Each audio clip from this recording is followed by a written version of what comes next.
With the Houston Texans on the clock in the 2025 NFL Draft and with 24 other players already off the board, the New York Giants made a call.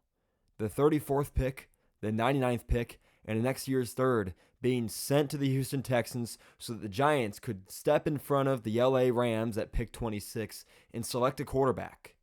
Ole Miss quarterback Jaxson Dart. Why him over Shedeur Sanders? Hopefully I can answer that question in this video. Hello everybody, this is The Pocket Passer. I'm your host Randy White. I hope all of you are having a fantastic day. I know I am because we're talking football, we're talking NFL Draft. Let's get right into this video. So in order to figure out why it is the Giants would take Jaxson Dart over Shedeur Sanders, let's go through every single step of comparing these two prospects. First and foremost, let's look at the statistics and see how they match up. Shedeur Sanders, what did he do? He threw for 4,100 yards, completed 74% of his passes, 37 touchdowns, 10 picks. Damn good season through the air. And then you got Jaxson Dart. He threw for 4,200 yards, 69% of his passes were completed. He threw for 29 touchdowns and 6 picks. Also a damn good season from him. So two guys that have really good statistical seasons through the air. Jaxson Dart rushes for almost 500 yards, runs for 3 touchdowns as well on the ground. He was a more formidable force on the ground. Yes, Shedeur Sanders had 1 more rushing touchdown. He had 4, but he also had negative 50 rushing yards. Keep in mind that sack yardage lost affects rushing yard total. Shedeur Sanders was sacked more than Jaxson Dart, so obviously there's going to be a disparity there in terms of rushing yard total when you have sack yardage loss taken into account there. So not really easy to compare rushing yard total due to Jaxson Dart being sacked 28 times, Shedeur Sanders being sacked 14 more times at 48 times. So big difference there, but not a 500-yard difference. So you can clearly see Jaxson Dart as the more effective runner. And then we take it to the next level, which is watching the film. Obviously, stats are important, but the most important thing when evaluating any position is going to be what you see on tape. Is there something that I see on tape that jumps out on me that I can really work with at the next level, at the NFL level? And that's what NFL general managers, scouts are looking at. So when the Giants trade up to the 25th pick in the draft to take a quarterback, and their options are a bunch of guys, but at the top of the list would be Shedeur Sanders and Jaxson Dart. Who is Brian Daboll going to take? The guy that's closer to Josh Allen? Probably. That's just the reality of it. Jaxson Dart, although he's not as polished as Shedeur Sanders, he's not as accurate as Shedeur Sanders consistently. He's not as probably consistent with his timing in terms of getting the ball out on time as Shedeur Sanders.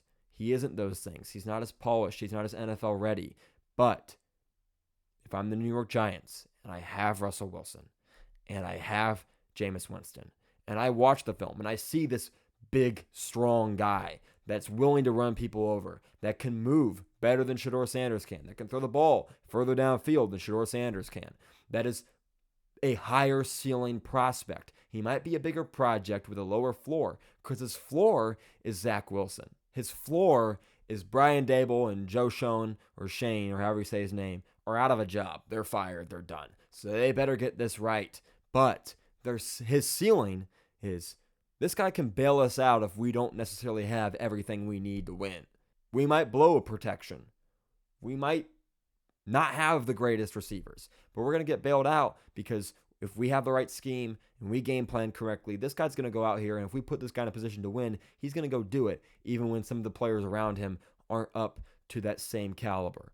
That is the ceiling that Jaxson Dart has. And although that ceiling is kind of a crapshoot to see if we're going to get here, because if you watch the film, you'll see he's not really asked to go through full field progressions a ton. He's not really asked to sit back and make difficult reads and deliver the ball in tight windows. Doesn't happen a ton, but when he was asked to do it, he did it effectively. He threw for 4,200 yards. He threw 29 touchdown passes. He only threw 6 picks. He didn't make a ton of mistakes. He was smart with the football while also being aggressive. And yes, he crumbled in the final couple minutes against Florida, right? Can't have that. But there's also a lot to love on his film. When you see that athleticism jump out at you, when you see that aggressiveness and that passion on the field jump out at you, and you say, this guy is a guy that if we can kind of clean some stuff up, if we can coach some of these mechanical kinks out of him, some of these ill-advised decisions out of him, we can get him to slide a little more, get him to step out of bounds a little bit more, get him to read this through a little bit more. If we can throw these NFL concepts in front of him and teach it to him, he can be a high-level player.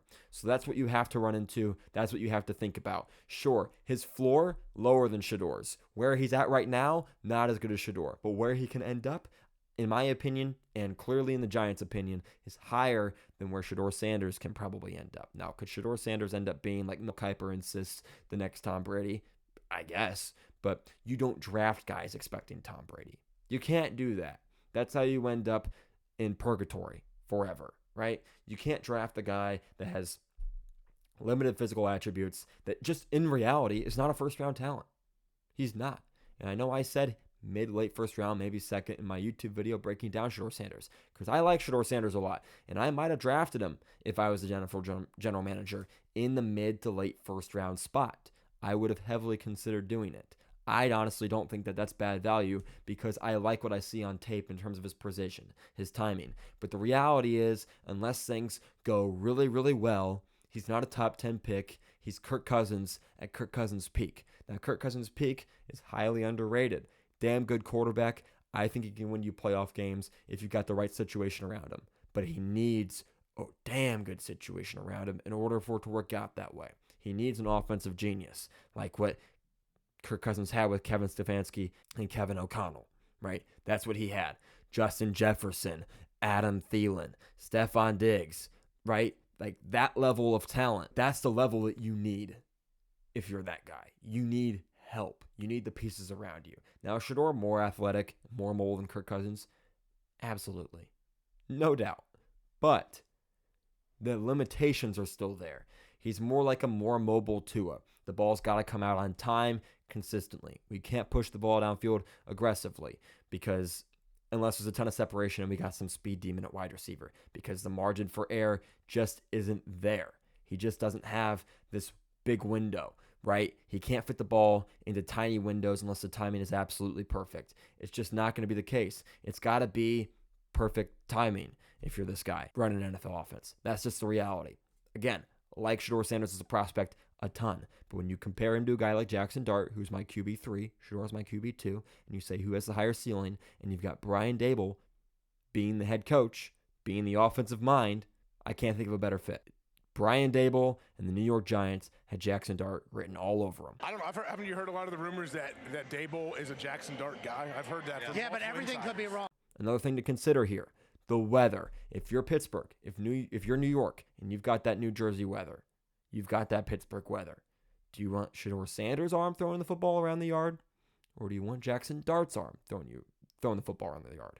Now, obviously, Pittsburgh didn't want either. But New York clearly wanted Jaxson Dart. And to me, it makes perfect sense. Now, can I justify the Browns taking Dylan Gabriel over Shedeur Sanders?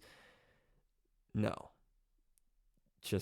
I can't even wrap my head around that. He's not a fifth-round talent.